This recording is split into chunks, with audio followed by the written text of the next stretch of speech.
of a match come down to the scoreboard defeating you? Yeah, first of all, I want to congratulate Chivas for getting to the final. I think Mateus Almeida is a great coach, and he's done a great job with his team, and his team fought hard, and for them to come here and hang on the way they did shows a lot of character about their group. So congratulations to them, and we wish them good luck. Yeah, I mean, it's almost impossible, right, the way the game plays out. It's almost impossible that it can somehow not find a way to score a goal and find a way to be so dangerous around the goal all night long, but not make that final play. So, yeah, it's obviously disappointing, but, I told the team after the game that I was very proud of them, very proud of them. Thought they established themselves in this series as the better team, a very good team, and that this group has a really bright future. And I told them I'd go down swinging with them any day. So, it's a bitter pill to swallow right now, and we had our hopes very high that we could push it over the hump and really, make a run at this all the way to the end. And it hurts to fall short, but we'll use it the right way.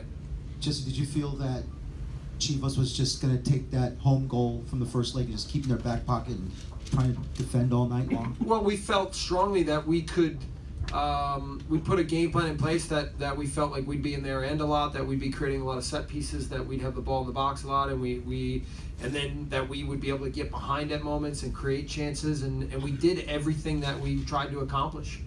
And we tried to also make sure that while we were very aggressive in attack, that we weren't going to give much up the other way, and we accomplished that as well. I mean, we accomplished, then we threw in some different set piece ideas, and we accomplished almost everything we wanted to accomplish except finding a way to get the goal. So, it's one mistake back in Guadalajara that cost us the series, and really for it all to come down to that one play is it's incredible. So, yeah, feel really good about our group though. Jesse, I know you just said at the start of the press conference here that it's unbelievable that the ball didn't go in, but listening to old press conferences after playoff eliminations, it's been a common theme with this team that the ball doesn't go in the net in big games and big moments.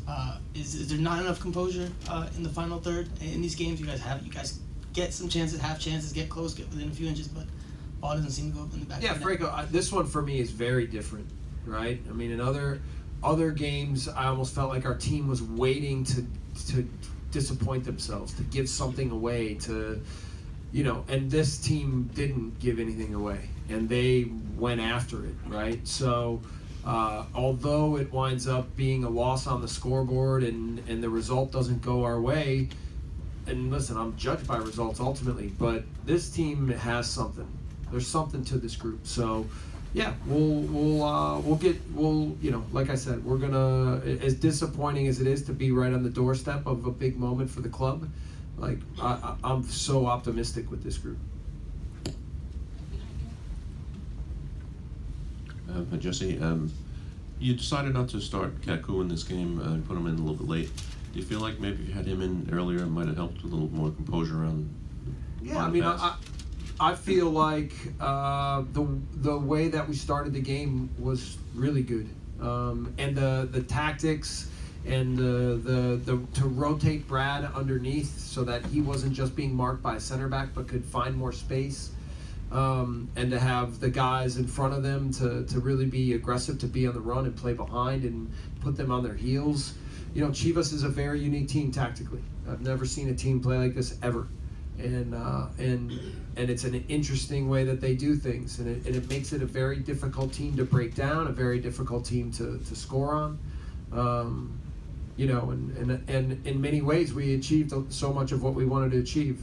And then we knew that if the game, later on in the later stages, that the game might be a little bit more open, and if Kaku could come in then and have a little bit more space.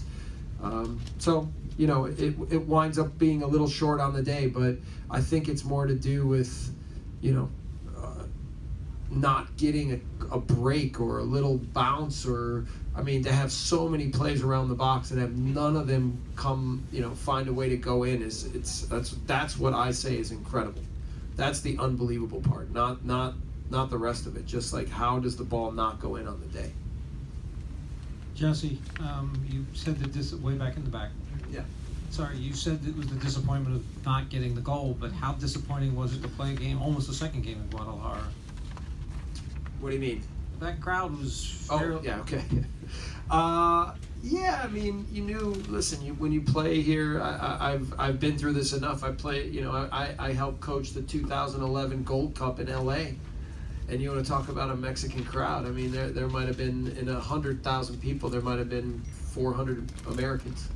So the sport is big in Mexico, and there's so many Mexican Americans that love their clubs here in the States. So, you wind up having a lot of places here in the States where it's a road. You feel like you're in a road match. But I thought our fans, though, that did come were really loud, and especially in the first half when they were down there and play after play after play, they were supporting the team in a big way. So, I thought it was a real spirited match. Two teams that went after it. The crowd was into it. Thought it was great. I mean, you mentioned that the game you were referring to was a national team. This is a club game. This is your home stadium. This is where you're supposed to at least have some advantage. You're now saying it extends the clubs as well as national teams. Well, I think in some ways it has. It always has. I mean, this is what we deal with in this country, right? I mean, I remember playing in 1996. El Firpo and Raul Diaz Arce was on DC United, and when we played El Firpo at RFK Stadium, it was a totally away game. So, yeah, I mean, but we're coming a long way in this country, man. Let's not be negative. I think our team showed that we beat a Mexican team 5-1. We went toe-to-toe tonight, and we're the better team by a mile, right? We just didn't wind up emerging, but that happens in sports. But our league's coming a long way, our sport's coming a long way, the support, our fans, like, come on, man, let's be positive.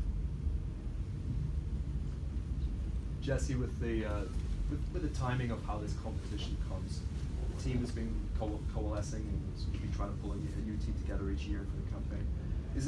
Is some of the disappointment offset by the chance that now you get to work with this group and with perhaps the deepest group? Yeah, we've had to compress putting the team together quickly, right? Like our season is just start. We're 4 games in, and it feels like playoffs, and so it's a very unique situation that we've been thrust into.